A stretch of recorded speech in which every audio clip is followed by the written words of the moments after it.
नमस्कार, हिमाचल की खबरों में आपका स्वागत है। मैं हूं आपके साथ सुमन पाल। खबरों की शुरुआत करने से पहले नजर डालते हैं हेडलाइंस पर। मनाली में कला और शिल्प केंद्र का हुआ लोकार्पण। आकर्षण का केंद्र साबित होगा देवलोक। सीएम जयराम ठाकुर ने किया शिल्प केंद्र का लोकार्पण। शिमला में राज्य मंत्री मीनाक्षी लेखी ने की पत्रकारों से बातचीत। सरकार की अहम नीतियों पर हुई चर्चा। प्रदेश में महिला सशक्तिकरण की कही बात।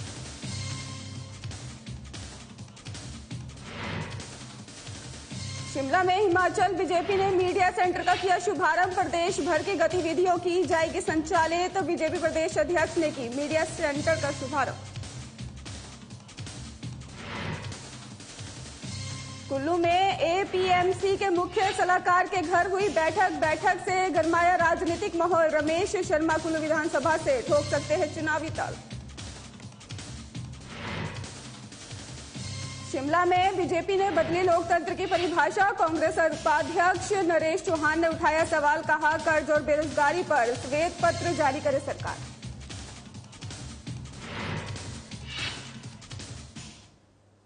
बुलेटिन की शुरुआत करेंगे बड़ी और अहम खबरों के साथ। सीएम जयराम ठाकुर ने आज मनाली के निकट बड़ांगा विहाल में ही सार्वजनिक निजी भागीदारी के अंतर्गत 46 करोड़ रुपए की लागत से निर्मित पारंपरिक कला और शिल्प केंद्र का लोकार्पण किया है।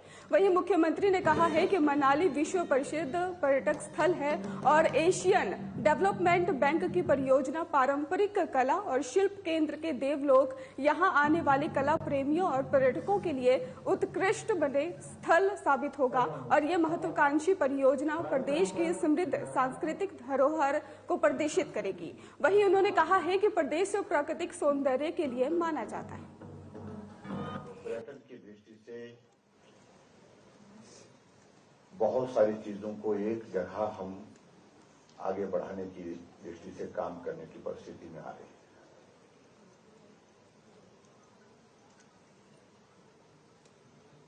मनाली एक इंटरनेशनल टूरिस्ट डेस्टिनेशन है। पूरे देश दुनिया में मनाली के नाम से टूरिस्ट यहां पर दौड़े भागते हैं, यहां रहते हैं, घूमते हैं, प्रकृति का आनंद लेते हैं और उसके साथ साथ में हमको ये लग रहा था कि पिछले लंबे अरसे से मनाली में हमारा रूटीन का टूरिज्म तो चल रहा है लेकिन नई एडिशन नहीं हो पा रही है। कुछ नया होना चाहिए, अच्छा होना चाहिए, हट करके होना चाहिए और उस कॉन्सेप्ट को आगे बढ़ाने की दृष्टि से एक तो हमारा एडीबी का जो प्रोजेक्ट था वो कंसीव हुआ और उस प्रोजेक्ट को आगे बढ़ाने की दृष्टि से हमारे मन में जो एक भाव था उसको हमने सबके साथ। चलिए रुक करते अगली खबर की ओर। केंद्रीय राज्य मंत्री मीनाक्षी लेखी ने शिमला में प्रेस कॉन्फ्रेंस कर प्रदेश सरकार की नीतियों को बताते हुए महिलाओं के लिए चलाई जा रही योजनाओं को बताया है और उन्होंने कहा है कि महिला आज सशक्त हो रही है और केंद्र की मोदी सरकार ने पिछले 8 सालों में कई महत्वपूर्ण योजनाएं चलाई हैं जो महिलाओं को सशक्त करने के लिए महत्वपूर्ण भूमिका निभा रही है। वहीं केंद्र की योजनाओं को प्रदेश के सीएम जनता तक पहुंचाने में सफल हुए हैं और इसके साथ ही आयुष्मान भारत के सहारा जैसी योजनाएं प्रदेश के नागरिकों के लिए वरदान साबित हुई हैं। उज्ज्वला योजना के तहत गांव की दूर दराज क्षेत्र की महिलाओं को सिलेंडर मिलने के लिए प्रदेश धुआं मुक्त भी बना हुआ है और इसके साथ ही आपको बता दें कि विधानसभा चुनाव में महिला को टिकट देने के जवाब में मीनाक्षी ने कहा है कि बीजेपी महिलाओं को पूरा मान सम्मान देती है और राजनीति में भी महिलाएं जीत की क्षमता रखते हैं, उनको टिकट दिया जाता है।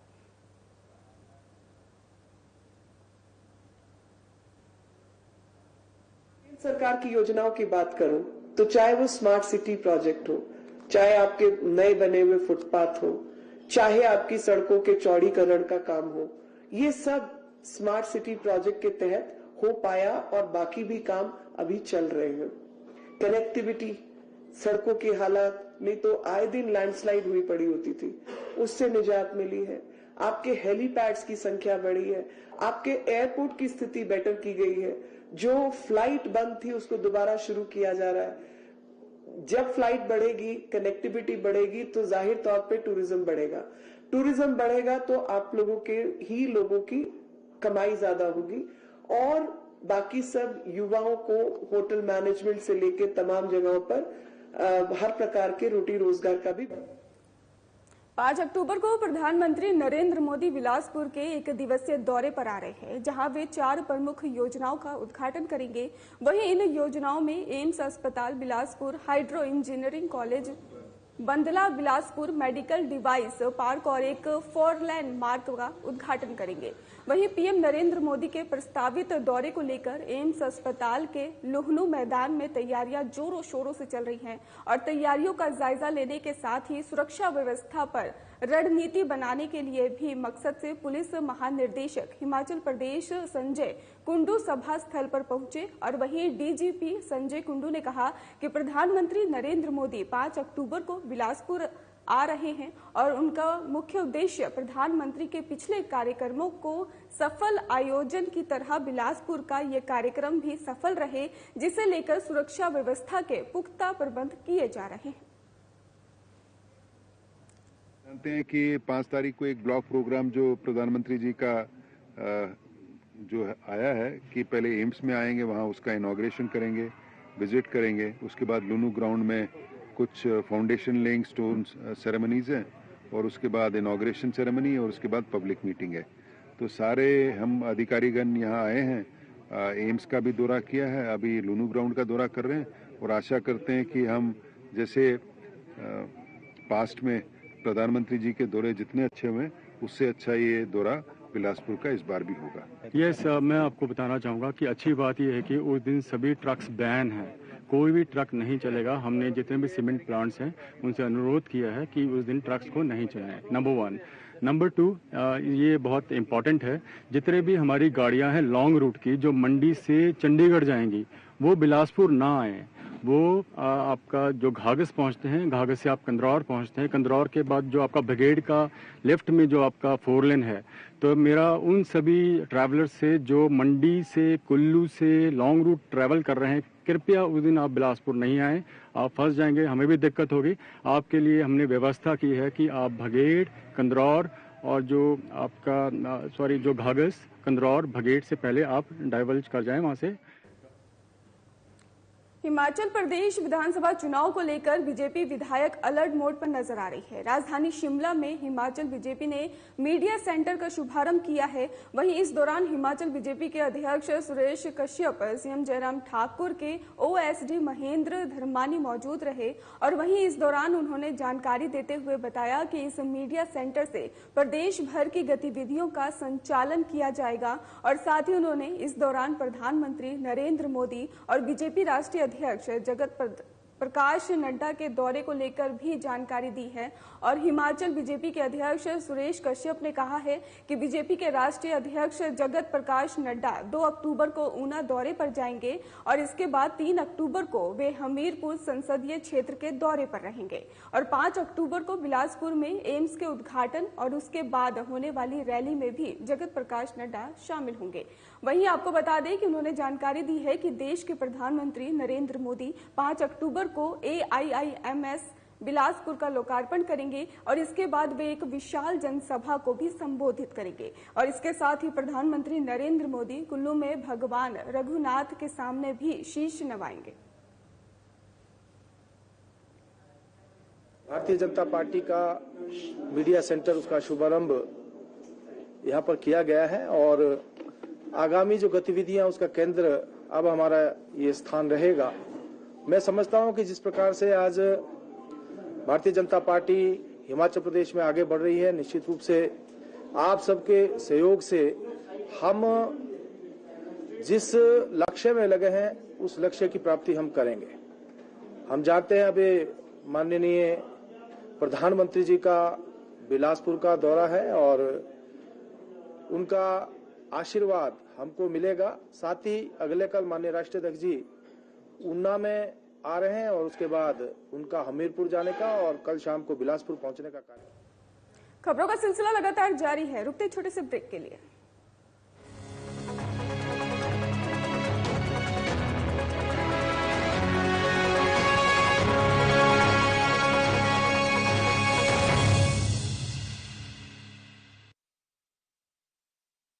डबल इंजन सरकार ला रही सुखद बदलाव। मैं एक मेहनत मजदूरी करने वाला बंदा हूँ, मैं इतने पैसे कहाँ से करता अगर मेरे पास हिमकेयर नहीं होता। तो ये जो स्कीम चलाई है सरकार ने बहुत अच्छी है। हिमाचल प्रदेश सरकार की हिमकेयर योजना न होती तो आज किशोर अपने पैरों पर खड़े न होते। चंबा जिले के सांच गांव के निवासी हैं किशोर कुमार। करीब 1 साल पहले उन्हें कुल्हे में दर्द उठा तो चलने फिरने में असमर्थ हो गए। डॉक्टर ने बताया कि कुल्हे ऑपरेशन करके प्लेट पड़ेगी, इसका खर्च तो लाखों में आएगा। ये सुनकर किशोर के पैरों तले जमीन खिसक गई। मेरे लातों की पीड़ होती थी, 1 साल पहले का होती थी। जब मैं चंबा आया तो मेरे को डॉक्टर साहब ने बोला कि आपका ऑपरेशन होगा। मेरे पास हिमकेयर कार्ड बना हुआ था।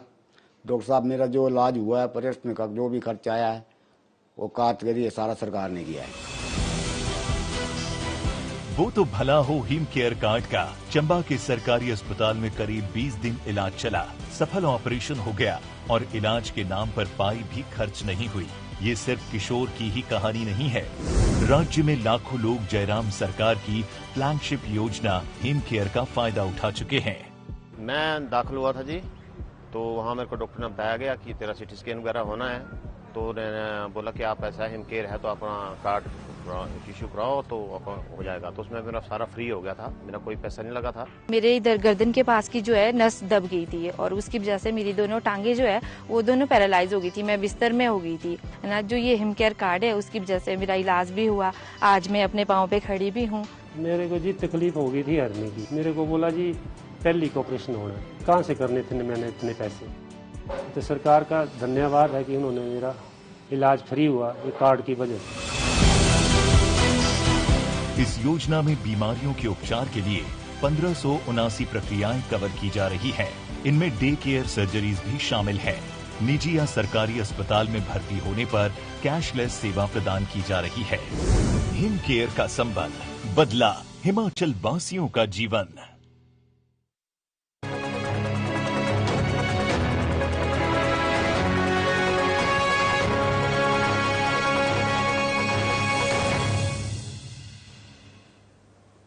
हिमाचल की खबरों में फिर से आपका स्वागत है। चलिए रुक करते खबरों की ओर।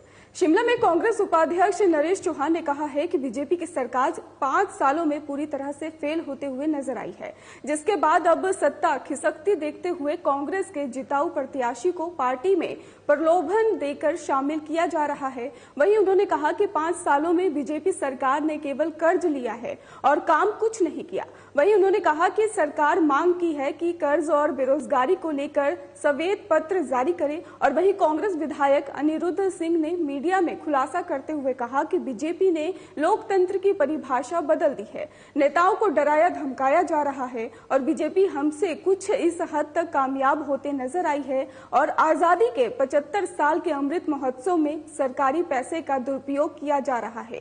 प्रदेश 70,000 करोड़ के कर्ज के बोझ तले दबी हुई है। उन्होंने मांग की है कि सरकार श्वेत पत्र जारी करे और बताए कर्ज लेकर पैसा कहां खर्च हुआ है। आप सभी लोग लोकतंत्र में रहते हैं। लोकतंत्र की कुछ परंपराएं हैं कि सरकार लोग चुनते हैं, सरकार चलाने का मौका भी जनता देती है, वोटर देता है और सरकार गिराने का अधिकार भी जनता के पास रहता है। अनफॉर्चुनेटली हिमाचल प्रदेश में सरकार जो है पूरी तरह से फेल रही है 5 सालों में जयराम ठाकुर जी की। अब वो चाहते हैं कि किसी तरह, बहुत सारे सर्वे कराए इन्होंने और हर सर्वे में जो है भाजपा की सरकार जा रही है। अब ये एक मॉडल तैयार कर रहे हैं कि कांग्रेस के कुछ ऐसे लोगों को संपर्क किया जा रहा है जो जीतने वाले हैं और विधायक हैं और उनके प्रलोभन दिया जा रहा है, पैसे का, धन बल का और एजेंसीज का। डलहौजी की विधायक और अखिल भारतीय कांग्रेस कमेटी की पूर्व सचिव आयशा कुमारी ने कई मुद्दों को लेकर आज पत्रकारों से बातचीत करते हुए कहा कि हर्ष महाजन के बीजेपी से जाने से चंबा की राजनीति पर कोई भी असर नहीं पड़ेगा, क्योंकि हर्ष महाजन को 15 साल पहले से चंबा की राजनीति से दूर हो चुके हैं। और इसके अलावा बीजेपी पर तंज कसते हुए उन्होंने कहा कि आजकल बीजेपी राजनीतिक तरीके कम और ईडी और सीबीआई जैसे हथकंडे अपनाने में लगी हुई है।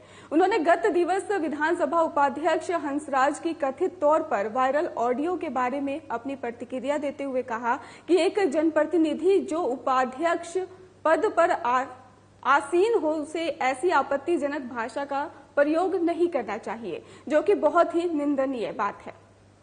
महाजन जी 15 साल से चंबा की राजनीति में या हिमाचल की राजनीति में है ही नहीं। 15 साल पहले ही उन्होंने चंबा को त्याग दिया था और चंबा तो आए ही नहीं और राजनीति में भी वो सक्रिय नहीं है। हर्ष महाजन जी 15 साल से क्यों नहीं लड़े ये तो वही बता सकते हैं, मगर आजकल भारतीय जनता पार्टी आप जानते हैं कि राजनीतिक तंत्र कम और ईडी और सीबीआई का ज़्यादा इस्तेमाल और प्रयोग करते हैं। तो ये तो महाजन साहब बता सकते हैं कि ये किस वजह से गए, क्यों गए और उनका क्या, जहाँ तक चंबा की राजनीति का प्रश्न है। एपीएमसी के मुख्य सलाहकार रमेश शर्मा के घर में बीजेपी के कार्यकर्ताओं ने एक बैठक की है, जिससे राजनीतिक माहौल पूरी तरह से गरमाया हुआ है। वहीं इस बैठक को रमेश शर्मा की बीजेपी से टिकट की दावेदारी से जोड़ा जा रहा है।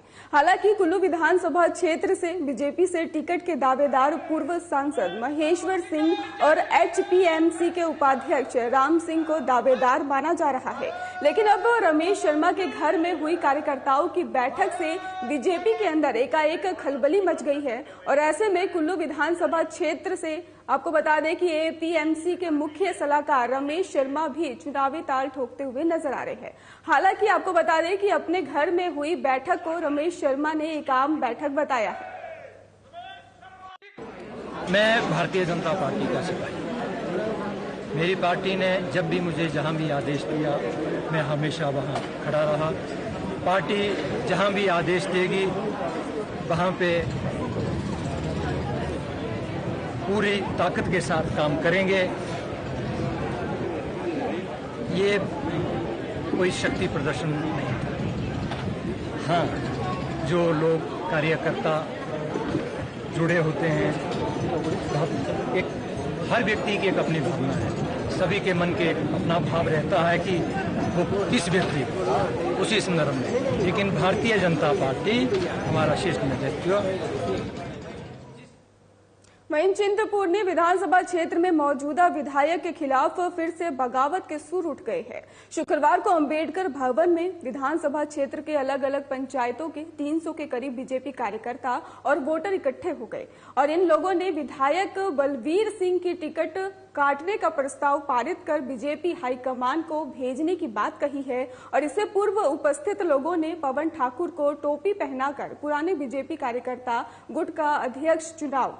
और वहीं पवन ठाकुर ने कहा कि पिछले 5 साल में ही चिंतपूर्णी के विधायक ने पुराने कार्यकर्ताओं की अनदेखी की है। यही कारण है कि आज भारी तादाद में ही बीजेपी के लोग इकट्ठे हुए और विधायक का विरोध कर रहे हैं। बहुत ज्यादा बेइज्जती करता रहा है।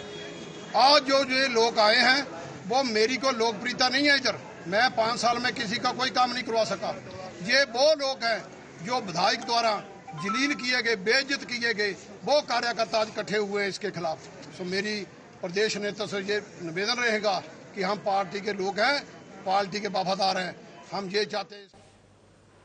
सोलन में नवरात्रों के पावन अवसर पर इन दिनों कई धार्मिक आयोजन किए जा रहे हैं। बताते चले कि नवरात्रों के पावन अवसर पर डांडिया नृत्यों का विशेष महत्व है। सोलन की महिलाओं ने सोलन में नवरात्र पर्व को विशेष रूप से मनाया, जहां माता की झांकी निकालकर पूजा की और वहीं इसी दौरान महिलाओं ने 16 श्रृंगार करके माता की विधिवत पूजा अर्चना की है और इस अवसर पर ही विशेष रूप से डांडिया नृत्यों का भी आयोजन किया गया।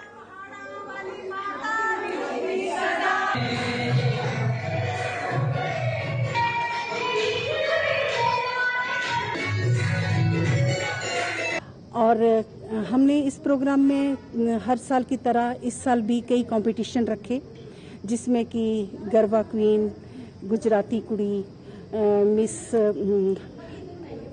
ऑलराउंडर और गरबा डांस कंपटीशन भी रखे गए। और इस प्रोग्राम में हमारा सबसे ज़्यादा हमें खुशी होती है कि महिलाएं इतना सज धज के आती हैं, इतना यहाँ रंग बिखेरती हैं कि कॉम्पिटिशन्स को, जजेस को जज करने में इतनी दिक्कत होती है कि सब एक से एक बढ़कर हैं। इस उद्देश्य से हम माँ का गुणगान करके उनको प्रसन्न तो करते ही हैं और उसके साथ साथ जो आजकल का कल्चर बदल रहा है, अपनी कल्चर के साथ जुड़े रहने का एक प्रयास भी हमारा इसी तरह से एक प्रयास भी। युवाओं को नशे जैसी खतरनाक आदतों से बचाने के लिए युवा शक्ति मंडल के युवाओं ने मिलकर एक नई पहल शुरू की है, जिसमें युवाओं के लिए खेल प्रतियोगिता आयोजन किया जाएगा और जिसमें युवा अपना खेल प्रदर्शन दिखाएंगे। युवा शक्ति मंडल के सदस्य विवेक चौहान और विनीत शर्मा का कहना है कि आज के समय में जिस तरह से युवा नशे में चंगुल में फंसते जा रहे हैं, उनको वहां से बाहर निकालना बहुत जरूरी है। मैं अभिषेक ठाकुर, ग्राम पंचायत नौराधार से, और हम नौजवान प्लेयर है नौराधार के, जो कि आजकल खेल की तरफ काफ़ी ध्यान दे रहे हैं। हमें बहुत खुशी है और नौजवानों में थोड़ा उत्साह बहुत ज़्यादा है इस टाइम।